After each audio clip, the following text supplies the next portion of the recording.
पुष्पा तिवारी जी जौनपुर से। राधे राधे महाराज जी, आपके चरणों में कोटि कोटि प्रणाम। महाराज जी, आप कह रहे हैं कि आपके परिवार में 8 सदस्य हैं और जो जब पूजा गृह में जाते हैं तो 3 गुरुदेव हैं। पूजा घर में भगवान की कृपा से महादेव, रामद्वार, विष्णु जी। अब आप भी बताएं किनको भोग लगाएं। जब जो जाता है परिवार का वो अलग अलग टीका करते हैं महाराज जी, अलग अलग। तो महाराज जी कह रहे हैं कि इतने सारे हो गए हैं कि सबके गुरु जी अलग हैं, सबके। हाँ सब, हाँ कोई बात नहीं है। समस्या तो यही है, परिवार है और परिवार के सदस्य हैं और अपनी अपनी भावना है। तो हमें लगता है अपने अपने भावना के अनुसार जब पहुँचे वो पूजा गृह में तो अपने ठाकुर की आराधना, जैसे शिवोपासक है तो शिव को चंदन लगा दे और शिव की आराधना करे, रामोपासक है राम को लगा दे, और ये भाव रखे उनके ठाकुर है उनके ठाकुर है हमारे ठाकुर, क्योंकि प्रियता एक में होगी। प्रेम एक में होता है, अनेक में प्रेम नहीं होता है। प्रेम गलियति साकरी तामे दो न समाए, एक में होता है।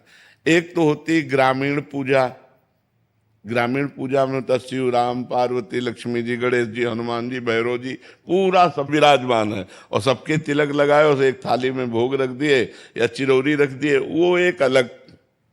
लेकिन जब आराधना रंग लाती है तो फिर एक रह जाता है, फिर उसमें ये सब नहीं चलता है कि पूर्ण। जैसे गृहस्थ में पंचदेव का महात्मा है, पंचदेवता की पूजा की जाती है, इस महात्मा से घर में रखा है। तब तक जब तक पंचदेव का महत्व है, और जब महादेव का महत्व आ जाएगा तो सब फिर सब देवाधिदेव देवाधिदेव। जैसे हम डाल पत्ती पुष्प सब में चंदन तिलक लगाएं और जल में हम पानी ना दें तो क्या वृक्ष सुरक्षित रह पाएगा? और अगर हम जल में पानी दे देते हैं तो हम डाल चंदन में पानी ना भी छिड़कें अगर, तो वो सुरक्षित रहेगा। तो सबकी जड़ कौन है? परब्रह्म परमात्मा भगवान। हम कोई नाम नहीं ले रहे, परब्रह्म परमात्मा भगवान। अब उन्हें राम कहो, शिव कहो, कृष्ण कहो, हरि कहो, भैरव कहो, दुर्गा कहो। अभी प्रेम जब आएगा, धर्म और प्रेम दोनों में अंतर है। जैसे एक है लोक धर्म, तो लोक धर्म का जब हम त्याग करते हैं तो भागवत धर्म में आते हैं, और जब भागवत धर्म का त्याग करते हैं तब हम प्रेम धर्म में आते हैं। जो यहाँ चर्चा हो रही वो प्रेम धर्म की हो रही, कि जब हम प्रेम करेंगे तो वो एक से होगा। जब हम आराधना करते हैं, शुरुआत करते हैं, तो जैसे हमने शुरुआत की थी तो कम से कम 20, 25, 40 पढ़ते थे। तब 13 वर्ष की अवस्था से बाबा जी बने तो दिन भर 40 ही पढ़ते थे, शिव चालीसा, राम स्तोत्र, ये चालीसा, ये चालीसा, ये चालीसा। धीरे धीरे पढ़ते पढ़ते भगवान शिव की कृपा से श्यामा श्याम में। अब जैसे श्यामा श्याम तो सिर्फ श्यामा श्याम।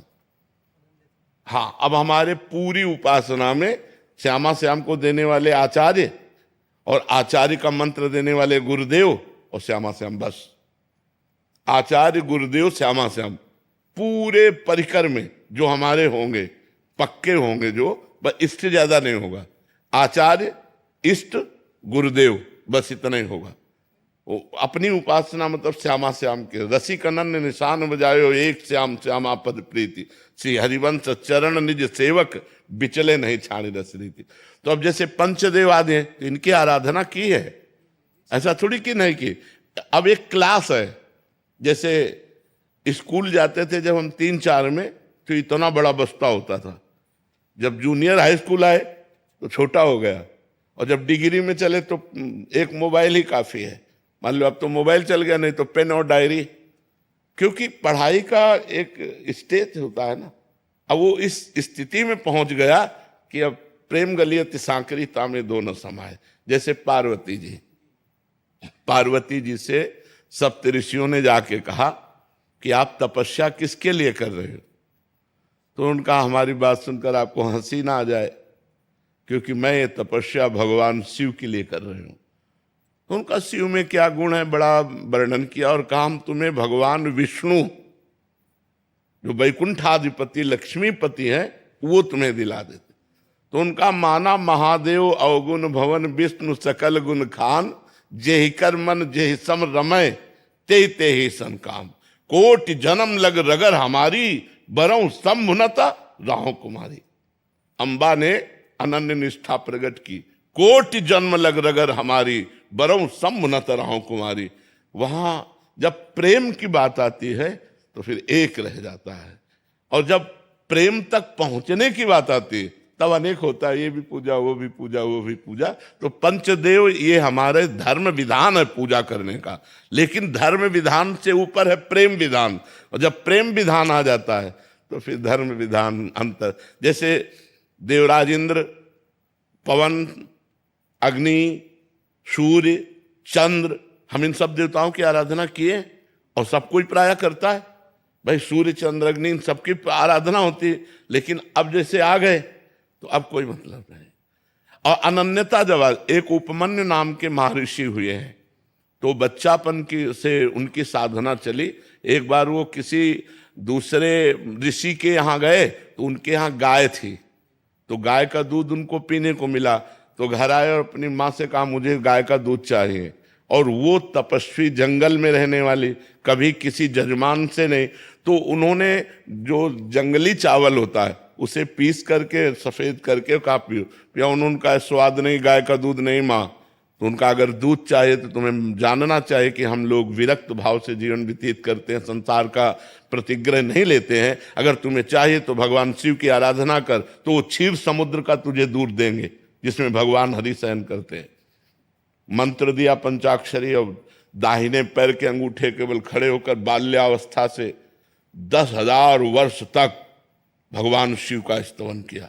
कलयुग में इसीलिए बड़ी कृपा है कि बहुत जल्दी भगवत साक्षात्कार हो जाता है, क्योंकि अपनी उम्र है 180 है, वहां तो 10,000 वर्ष तक। तो जब 10,000 वर्ष तक उन्होंने तपस्या की तो भगवान शिव पहले शिव रूप में नहीं प्रकट हुए। नंदिकेश्वर एरावत हाथी बन गया, भगवान शिव देवराज इंद्र और पूरा परिकर देवराज का समाज। वरम ब्रूहि, वरदान मांगो। तो उन्होंने आंख खोला तो उन्होंने कहा मैंने आपको तो बुलाया नहीं। देवराज इंद्र से कहा मैंने तो भगवान शंकर की आराधना की। तो वो निंदा करने लगे। तो उनका बस तुम ऐसा मत समझो कि हमारे इष्ट की हमारे सामने निंदा कर दोगे और तुम सुरक्षित रह सकते हो। देवराज इंद्र तुम्हें अभी वशम कर सकता हूं, बस प्रार्थना है कि आप सादर चले जाइए। पर वो देवराज इंद्र तो चले जाएं, वो भगवान शिव ही थे। फिर निंदा करने लगे तो उन्होंने तुरंत अघोर मंत्र का प्रयोग किया। अघोर मंत्र भगवान शिव का मंत्र है, ये सिद्ध किया जाता है। जब ये सिद्ध तो उन्होंने जो मंत्र लेकर ऐसे किया तो नंदिकेश्वर प्रकट हो गए और कहा स्वामी का मंत्र स्वामी पे चला रहे हो, देखो कौन है। तो देखा भगवान शिव। ये अनन्यता। अब आप देखो शिव अनन्य, तो देवराज इंद्र से भी लेने के लिए कुछ तैयार नहीं हो, कहा सादर आप वापस हो जाओ। ये प्रेम में होता है, हाँ ये निष्ठा होती। तो जो इसे गणेश, गौरी, कार्तिकेय, नंदिकेश्वर, भगवान शिव, ये हमारी पूजा की प्रारंभिक स्थिति है, लेकिन जब वो स्वरूप में आएगी तो एक में स्थित हो जाएगी। हाँ, एक में समाहित हो। डॉक्टर शैलेश जी सिंगापुर से। जय श्री राधे। राधे राधे महाराज जी। महाराज जी, आपकी कृपा से गुरु तत्व में आपका आश्रय मिला और आपके द्वारा प्रदत्त राधा नाम, धन और अनिर्वचनीय प्रेम रस से प्रभु आश्रय लेकर अध्यात्म मार्ग में आगे बढ़ने की नित्य प्रेरणा और दिशा मिली। महाराज जी, क्या एक साधक दो भावों में जीवन व्यतीत कर सकता है, जिसमें वास्तविक जीवन केवल शरण्य का आश्रय और प्रेम हो तथा दूसरा जीवन धर्मानुसार व्यवहारिक अभिनय हो? यही तो जीवन है, यही जीवन, सच्चा जीवन यही। क्योंकि हमें संसार में भगवान ने कुछ कर्तव्य कर्म करने के लिए भेजा है। उन कर्तव्य कर्मों की पूर्ति का फल है मोक्ष, इस संसार से मुक्त हो जाना। अपना अगर हम रोल सही निभा दिए तो हमारे भगवान जगन नाटक वैभवा, इस जगत नाटक वैभव को रचने वाले हैं, वो आपको इनाम देंगे कि इस त्रिगुणमयी माया के अब रोल आपको नहीं करने पड़ेंगे। फिर सच्चिदानंदमयी लीला है, जैसे भगवान के दिव्य धाम है, भगवान की दिव्य लीलाएं हैं। लेकिन एक अज्ञानी मनुष्य कह सकता है ये सब कल्पना है। जैसे मानो आप अमेरिका नहीं गए हैं, नहीं देखा है, लेकिन आप विश्वास करते हैं जब विश्व का नक्शा आप देखेंगे तो आपको लगेगा ये अमेरिका है, लेकिन आप गए नहीं हैं। तो अनंत ब्रह्मांडों का जब नक्शा देखेंगे तो स्वर्गलोक, महार्गलोक, जनलोक, तपलोक, सत्यलोक, तलातल, रसातल, पाताल, महातल, वितल, तल, ये लोक है ना, ऐसे भगवान का कैलाश है, भगवान का साकेत है, भगवान का नवनिवृत्त निकुंज वृंदावन धाम है, अवध धाम भगवान के दिव्य धाम है, भगवान की दिव्य लीलाएं हैं। तो जब हम यहाँ सही रोल निभा लेते हैं, स्वांग जो हमें मिला है, हमें किसी का पति बनना पड़ा, किसी का पुत्र, किसी का भाई, कोई राष्ट्रीय अधिकार, देश सेवा, हमको जो मिला है उसे हम सही ढंग से निर्वाह करें धर्म पूर्वक, और भगवान का भजन करते रहें, नाम जप करते रहें, तो यही हमारा जीवन है। भगवान ने 2 बातें अर्जुन को कही, सर्वदा सर्वकालेषु माम स्मर, फिर युद्ध च, युद्ध माने कर्तव्य। छात्र धर्म से युक्त अर्जुन उस समय तो उन्हें युद्ध रूपी कर्तव्य सामने आया हुआ है, उससे वो मुख मोड़ रहे हैं कि मैं सन्यास लेकर भजन करूंगा, ये मारकाट युद्ध नहीं करूंगा। भगवान कह रहे नहीं, तुम छात्र धर्म से युक्त हो, धर्म आदेश करता है इस समय तुम्हें युद्ध करना चाहिए, और युद्ध तुम्हें करना ही पड़ेगा। तुम ना करोगे तो भी करना पड़ेगा, क्योंकि जिस समय तुम्हारी निंदा करेंगे तो तुम आवेश में आकर युद्ध शुरू कर दोगे। अभी मैं आदेश कर रहा हूं तो मेरे आज्ञा का पालन करो, माम निस्मर और युद्ध च, मेरा स्मरण करते हुए अपने कर्तव्य कर्म का पालन करना, यही समस्त मनुष्य जीवन का।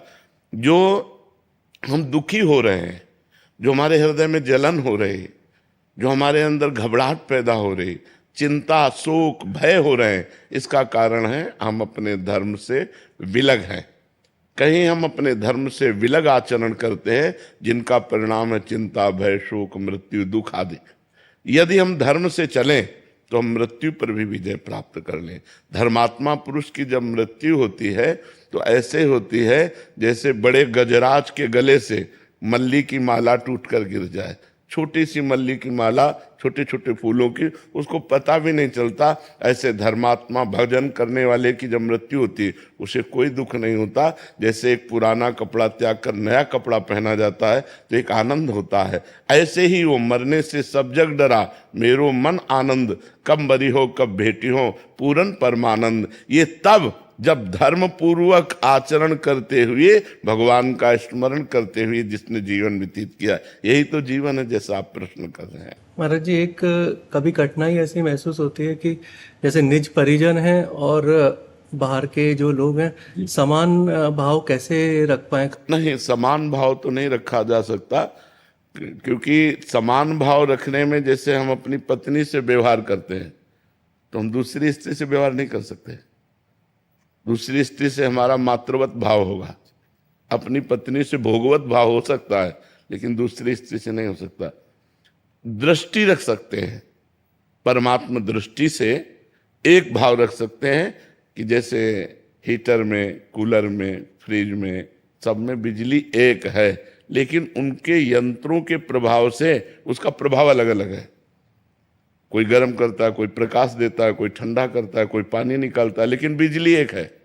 ऐसे विविध संबंधों में पावर एक है, परमात्मा। तो उस परमात्मा को हम देख सकते हैं, लेकिन हमारा जो व्यवहार होगा वो बिल्कुल अलग अलग होगा। अपनी पत्नी से पत्नीवत और दूसरी स्त्रियों से मातृवत। जननी समझाने पर नारी, जैसे अपनी माँ से हम कभी अपवित्र भाव भी नहीं सोच सकते, ऐसे ही हम समस्त चराचर जगत में जहाँ दृष्टि जाए तो हम जब नारी को देखें तो वहाँ हमारी जननी भाव होना, पूज्य भाव होना चाहिए। दृष्टि एक है, जो परमात्मा मेरी पत्नी में है वही सर्वत्र है। व्यवहार अलग है, बहन के साथ बहन जैसा, बेटी के साथ बेटी जैसा, माँ के साथ माँ जैसा, पत्नी के साथ पत्नी जैसा। व्यवहार तो कभी हम एक कर ही नहीं सकते, लेकिन हम दृष्टि एक कर सकते हैं कि परमात्मा एक है। पंडिता समदर्शिना ना कि वर्तिना। जी नवलानंद जी, बनारस से। जी महाराज जी, मैं पिछले 13 वर्षों से निवृत्ति मार्ग में हूँ एवं अद्वैत वेदांत के अध्ययन में लगा हूँ। क्या ये अध्ययन भगवत दर्शन में लाभ पहुंचाएगा या छोड़कर भगवान की सेवा में लग जाऊं? महाराज नहीं, जी, नाम जप करो केवल अध्ययन से। नायमात्मा प्रवचनेन लभ्या न मेधया न बहुना श्रुतेन। आत्मबोध न बहुत प्रवचन करने वाले को होता है, न बहुत बुद्धिमान को होता है, न बहुत सुनने वाले को होता है। जो वर्ण करता है, वर्ण शुरू कर दो नाम जप करना, भगवान का जो नाम प्रिय हो। जैसे ज्ञान मार्ग में प्रणव है, बस प्रणव का ध्यान, प्रणव का निरंतर चिंतन शुरू कर दो, ब्रह्मबोध हो जाएगा।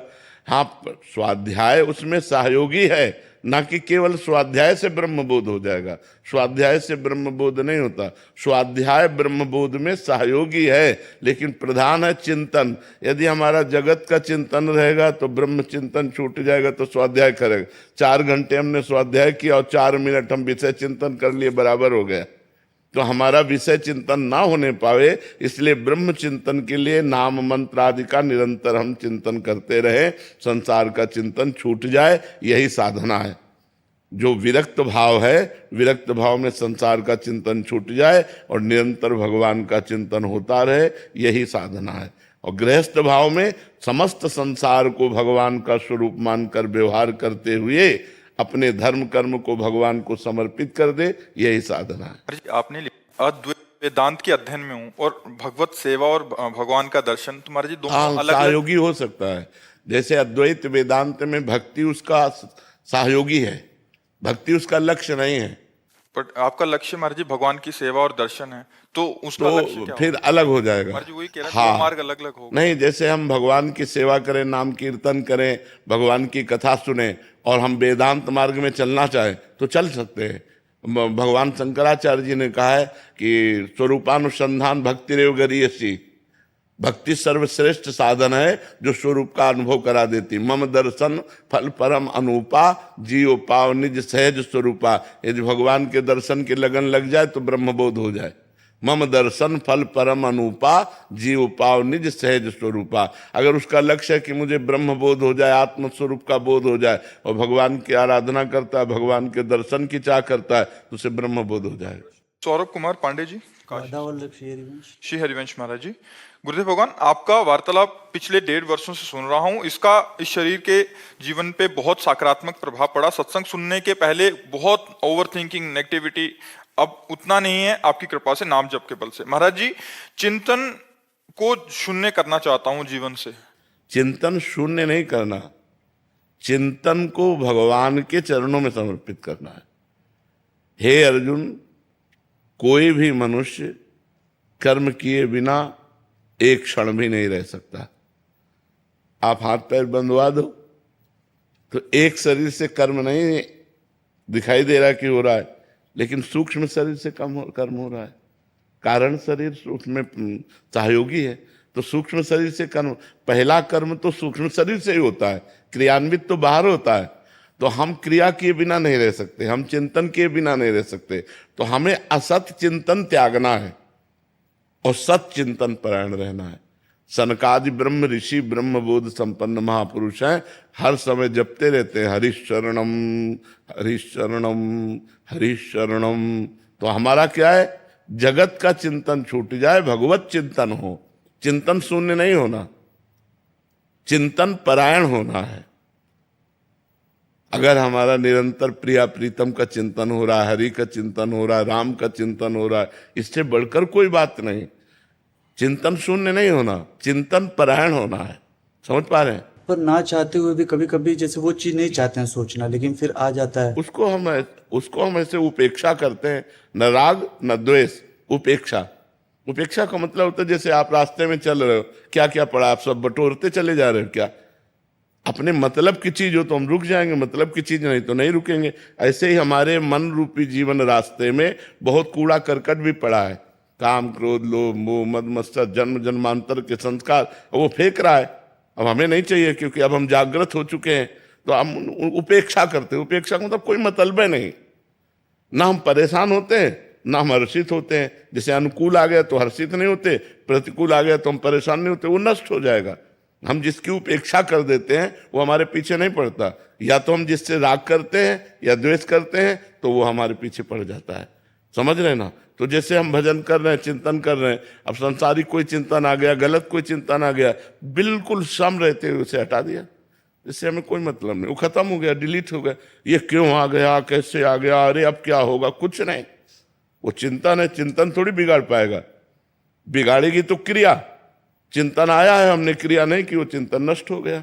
और हरि चिंतन चल रहा है, इसलिए उसकी सामर्थ्य नहीं कि हमारे मन को गंदा कर सके। समझ पा रहे हैं? ये अपराध जो बनता है, मानसिक अपराध किसी के प्रति, मानसिक से रास्ते में चलते हुए आ गया, उपेक्षा, उपेक्षा मन बहुत फिर मन समझाता है गलत हुआ, नहीं, उपेक्षा। मन है, वो श्री जी के प्रति सोच सकता है, ठाकुर जी के भी प्रति सोच सकता है, वो गुरु जी के भी प्रति सोच सकता है, लेकिन हम वाणी और शरीर से क्रिया ना होने दें। मन मलिन है इसलिए ऐसा चिंतन करो, हम थोड़ी चिंतन कर रहे हैं। मन मलिन है, वो गंदा भी चिंतन कर सकता, वो गुरु के प्रति भी सोच सकता है, वो किसी के प्रति भी सोच सकता है, तो उसकी सोच को उपेक्षा की जाती है। मानसिकों से अब क्षमा या नहीं, मानसिक पाप नहीं लगते। कल कर एक पुनीत प्रतापा, मानस पुण्य होए और नहीं पापा। कलयुग का एक पुनीत प्रताप है कि मानसिक पाप नहीं लगते हैं। अखिलेश तिवारी जी मुंबई से। राधे राधे महाराज जी। राधे राधे महाराज जी।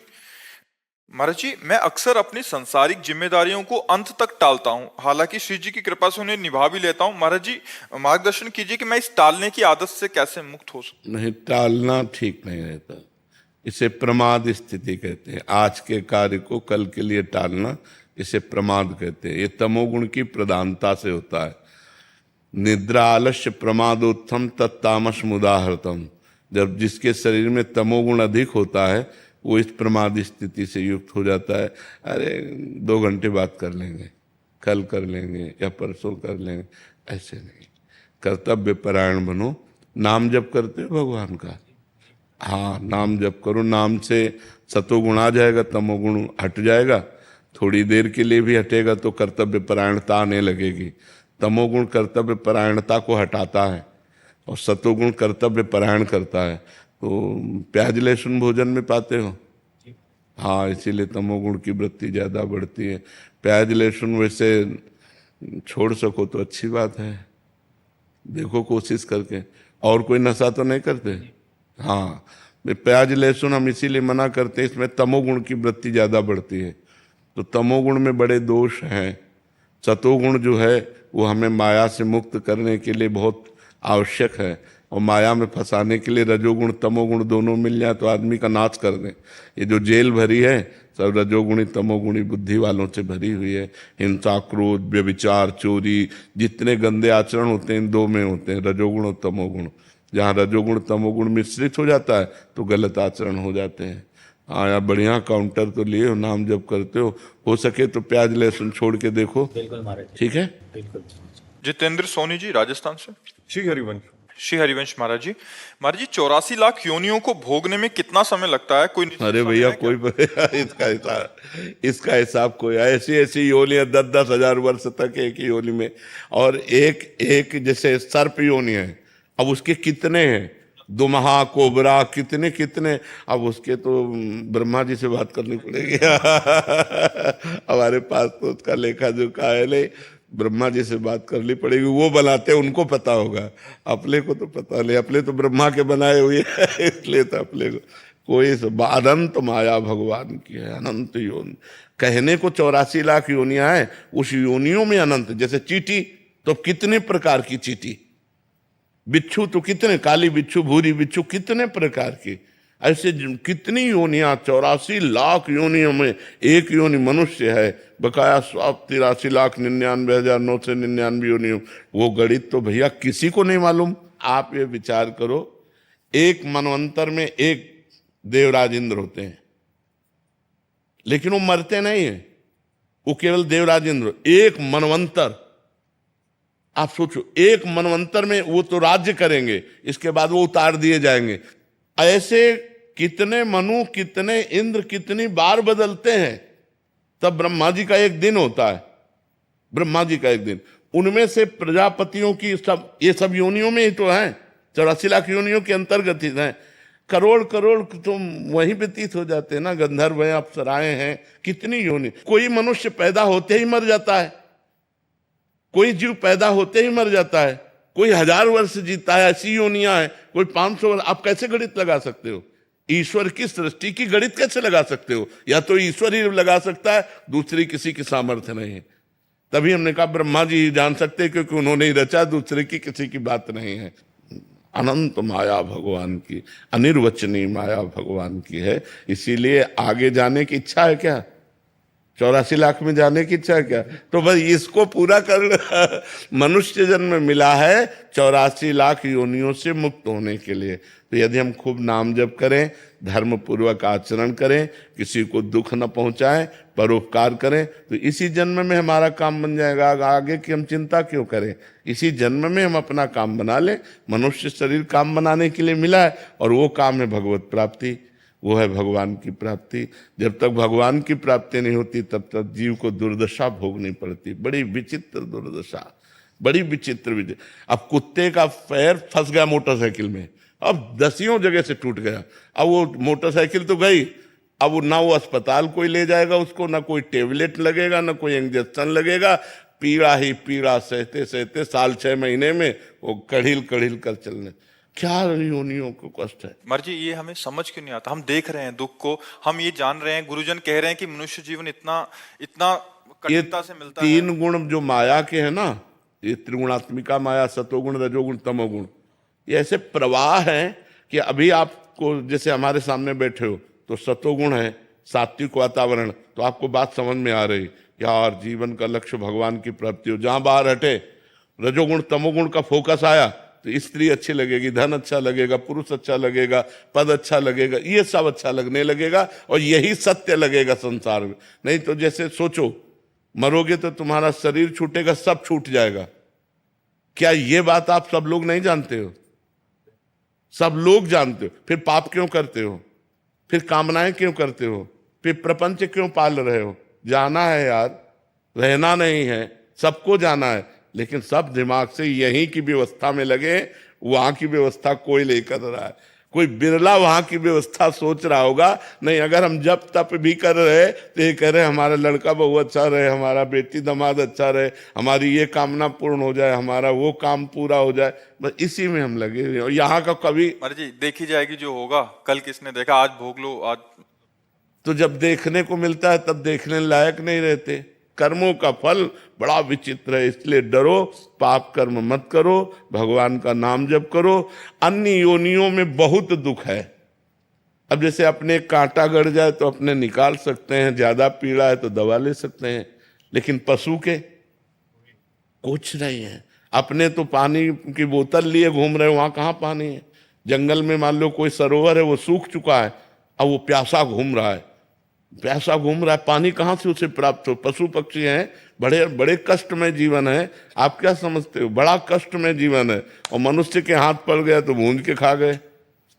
मनुष्य रूपी राक्षस ऐसे हैं कि दिन भर मेहनत करते हैं, शाम के मुर्गा मुर्गी खाते हैं। भी खाते थे, लेकिन जब से आपका सत्संग सब कुछ छोड़ दिया। हाँ भैया, बहुत पाप कर्म, बहुत पाप कर्म। किसी जीव के मांस को खाना मतलब अपनी दुर्गति कर लेना है। शराब पीना, मांस खाना, पराई स्त्री से बेविचार करना, पराये धन को हड़पना, यही तो दुर्गति के कारण है। इन्हीं के कारणों से तो हम 83,99,999 योनियों में जाते हैं। इसलिए खूब भजन करो, किसी गलत आचरण में हम ना जाएं। रोहन जी, राधे राधे महाराज जी। राधे राधे महाराज जी। महाराज जी, जिस दिन से आपका संग हुआ है उस दिन से अब लग रहा है किसी शेर का जीवन में संग हुआ है। गुरुदेव, अगर आपसे सच्चा इश्क हो जाए तो क्या हमारा जन्म मरण चक्र छूट जाएगा? हाँ, हमसे इस खोने का मतलब है हमारे अंदर जो चल रहा है वो आपके अंदर चलने लगे। राधा राधा राधा राधा, गलत आचरण छूट जाए, सबको सुख पहुंचाओ और खूब भगवान नाम जाप करो तो हमसे मित्रता हो जाएगी। महाराज जी मतलब नाम जब करते हैं तो आपका स्मृति मन में चलता है, बात जी, हाँ हर चीज मतलब आप। हाँ, ध्यान मूलम गुरु मूर्ति, आप शास्त्र सम्मत है। ध्यान मूलम गुरु मूर्ति, पूजा मूलम गुरु पदम, मंत्र मूलम गुरु वाक्यम, मोक्ष मूलम गुरु कृपा। यदि राधा राधा नाम जप कर रहे हो और प्रेमानंद नामधारी शरीर का ध्यान कर रहे हो तो ये श्री जी को समर्पित शरीर है, तो इससे आपका श्री जी के प्रति भाव बढ़ेगा और आपका कल्याण। मोक्ष मूलम गुरु कृपा, गुरु कृपा से कल्याण हो जाएगा। प्रीति में भी डर होता है क्या महाराज? मतलब जैसे इसको हो गया जिससे तो उससे भी डर होता है। हाँ, ऐसा होता है कि जैसे आप हमसे प्यार करोगे तो गेट से घुसते ही आपको एक भय सा लग, जैसे हम अपने गुरुदेव के सामने आज भी जाते हैं ना तो एक बार भयभीत हो जाते हैं कि कहीं कोई त्रुटि नहीं होनी चाहिए, कहीं कोई ऐसी गलती ना हो कि महाराज जी की दृष्टि बदल जाए। बस ऐसे बैठे रहते हैं और प्रणाम किया और जब मुस्कुरा दिए तो लगा कि जैसे छाप लग गई, जाओ ठीक है। और कभी मान लो जैसे अपने भाव में उन्होंने दृष्टि नहीं दी तो सैकड़ों बातें दिमाग में, यार कोई गलती तो नहीं, कहीं हमको अहंकार तो नहीं आ गया, कहीं ऐसा तो, हे भगवान गुरुजी प्रसन्न रहें, हे भगवान गुरुजी। अब तो एक हमारा ये संबंध गुरु शिष्य का ऐसा है कि इसमें प्रियता भी है लेकिन इसमें एक भय भी है। रामचंद्र जी भगवान जब सियाजू के दर्शन किए जनक जी के बगीचे में तो विलंब हो गया, तो वहां लिखा है भयभीत हो गए कि गुरु की सेवा में पुष्प पहुंचाना था और विलंब हो गया, तो डर लगा भगवान को भी अपने गुरु के प्रति। तो जो गुरु से डरे वो माया से नहीं डर सकता, जो गुरु से डर गया वो माया से नहीं डरेगा। तो महाराज जी मतलब अभी किसी का डर नहीं है, बस केवल एक ही आपका डर है। अब वो ये प्रीति का डर होता है कि कहीं अगर नजरें हटा ली तो हम गिर गए, हमारे पास कुछ और रहे नहीं। सच्ची कहते हैं, जैसे गुरुदेव गुरु तत्व है ना, तो अब जैसे गुरुदेव हैं और वो प्रसन्न है तो हम बिल्कुल एकदम ऐसे रहते हैं जैसे बादशाह, और गुरु जी की दृष्टि बदल जाए तो जैसे भूमि हट जाए तो फिर कहाँ रहेंगे। तो हमारी भूमि है गुरुदेव, हमारा जीवन है गुरुदेव, हमारा सर्वस्व है गुरुदेव, क्योंकि मंत्र उपासना जीवन सब कुछ गुरुदेव है। तो ये डर बना ही रहेगा, पूरे जीवन भर बना रहेगा कि कहीं उनकी दृष्टि न बदल जाए, और वही डर हमको सुरक्षित रखेगा। हम अलग हैं, प्रगट में गुरुदेव नहीं है, लेकिन हर समय भय है कि कुछ भी गलती हुई तो हमारे गुरुदेव सर्वज्ञ है, वो जान जाएंगे। गुरुदेव ने अगर हमारी प्रति दृष्टि हटा ली तो किस बात, तो ये डर तो बना ही रहना चाहिए। उसमें जैसे मतलब अभी बैठे हैं अंदर में, मतलब वो चल रहा है कि मतलब अब जैसे और अधिक प्रीति में भी ऐसा होता है, जैसे आपको जिससे अधिक प्रीति है और उससे मिलने जाना है तो घबराहट पैदा हो जाएगी, एक प्रीति की घबराहट पैदा हो, एक मतलब उससे पूछो कि क्या, वो कुछ कह नहीं पाएगा लेकिन एक प्रीति की घबराहट एक अंदर से पैदा हो जाएगी। ये प्रेम के भावों में आता है, ये कोई निषेध नहीं है। निशांत जी उत्तराखंड से। राधे राधे महाराज जी।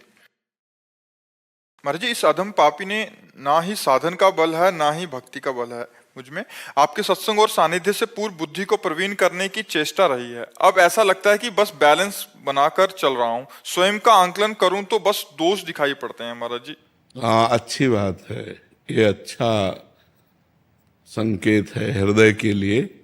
स्वयं का आकलन ही करना चाहिए, और जब स्वयं का आकलन करे तो अपने में कोई गुण न दिखाई दे तो समझ जाए भगवान की कृपा है हम पर। मैं अधम जीव हूँ, असरण हूँ, असरण शरण भगवान मुझे स्वीकार करें। भगवान की कृपा से ही मेरा मंगल हो सकता है। मेरे में कोई ऐसा सद्गुण नहीं जिससे मैं दावा पेश कर सकूं कि हे भगवान मेरे में सद्गुण है, आप हम पे कृपा करो। प्रभु हम में तो कोई सद्गुण नहीं, हे पतित पावन आप अपनी तरफ से कृपा करो। ये अच्छा संकेत है।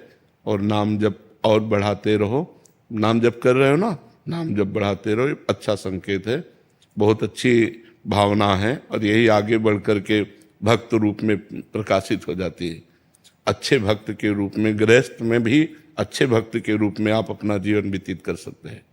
शेखर जी सहारनपुर। राधे राधे महाराज जी। महाराज जी, आपकी वाणी, आपका सत्संग अमृत के समान है और जीवन को बदलने में पूर्ण समर्थ है। महाराज जी, हम उसको पूर्ण रूप से अपने जीवन में कैसे उतार सकते हैं? नाम जप के प्रभाव से। जितना हम नाम जप करेंगे तो जानी हुई बात को आचरण में ला पाएंगे। जानकारी तो सबको है लेकिन आचरण में नहीं ला पाते। जैसे हमें जानकारी है कि ये नहीं करना चाहिए, पर हम जानते हुए भी कर बैठते हैं। हमें जानकारी ये करना चाहिए, ये जानते हुए भी हम नहीं कर पाते हैं। इसमें कमी होती है नाम जप की। जितना हम नाम जप करेंगे तो हमारे पूर्व पापों का नाश होगा, हमारे अंदर अध्यात्म बल बढ़ेगा, हमारा जीवन सुखी होगा। यदि नाम जप नहीं करता जीव तो पूर्व के पुण्य से आज सुख भोग लो, कल तुम समस्याओं में फंस जाओगे, कल तुम ऐसे दुखों में फंस जाओगे जहाँ से तुम्हें कोई निकालने वाला नहीं होगा। इसलिए हमें चाहिए नाम जप के द्वारा हम अपने परिवार को सुखी रखें और स्वयं सुखी रहें। जैसे एक पिता बड़ी मेहनत करता है, करोड़ों रुपया कमाता है, अपनी बेटी के लिए सुंदर दूल्हा ढूंढता है, ब्याह होता है, खूब आनंद पूर्वक सब होगा। इसके बाद कुछ दिनों में दूल्हा मर जाता है, बेटी फिर घर आ जाती है। अब इस समस्या का क्या समाधान? करोड़ों रुपए कमाए, करोड़ों लगा दिए, सब मंगल हुआ, अब प्रारब्ध भोग ऐसा पलटा कि वो फिर घर आके बैठ गई। अब उसका क्या उपाय? अब उसके ऊपर पूरा बोझा दिमाग में, अशांति, अब जीवन भर अशांति, या फिर कोई नया रास्ता ढूंढे, फिर अशांति। ये इसीलिए कहते हैं भगवान का नाम जप करो, आप सुखी रहो और अपने परिवार का मंगल करो। यदि भगवान की आराधना नहीं करोगे तो सबसे पाप बन जाते हैं और वो पाप परिणाम में दुख देते हैं। हम अपनी जानकारी का सदुपयोग कर सकें, इसके लिए हमारे अंदर नाम बल चाहिए। राधा राधा, कृष्ण कृष्ण, राम राम, जो नाम प्रिय लगे वो खूब नाम जपना चाहिए। जी ऐसे आपने बताया कि आपकी वाणी सुने कि भगवत प्राप्ति भी आराम से हो सकती है आपके बल से, नाम जप से। सत्संग में मतलब जो भी सुनते हैं लगता है कि अपने जीवन में उतर जाए, जो गुरुदेव कह रहे हैं ना कि वो पूरा का पूरा समर्पित हो जाए जो गुरुदेव कह रहे हैं। लेकिन महाराज जी हो नहीं पाते, माया बहुत। हाँ, माया प्रबल है, लेकिन उससे भी प्रबल भगवान की कृपा है। हम भगवान की कृपा पर भरोसा रखें और नाम जप करें, एक दिन हम जरूर जीत जाएंगे। ये अफसोस होता है कि दीक्षा लेने के बाद भी पूर्ण समर्पण नहीं हो पा रहे। हाँ, बिल्कुल अच्छी बात है, ये अनुभव होना अच्छी बात है कि कमी हमारे अंदर है कि हम भगवत समर्पण नहीं कर पा रहे। हमारे ऊपर गुरु कृपा है, हमारे ऊपर इष्ट कृपा है, एक दिन निश्चय विजय प्राप्त करवा देगी। ये शब्द याद रखो, एक दिन ये निश्चय विजय प्राप्त करवा देगी यदि हम दैन्य और नाम जप करते हैं। हमारे अंदर अहंकार ना आवे, क्योंकि अहंकार आने का मतलब पतन हो जाना। अहंकार ना आवे और नाम जब चलता रहे, विजय हो जाएगी, आनंद आ जाएगा। आप देख लेना जी। सन्नी यादव जी। राधे राधे महाराज जी, आपके चरणों में दंडवत प्रणाम।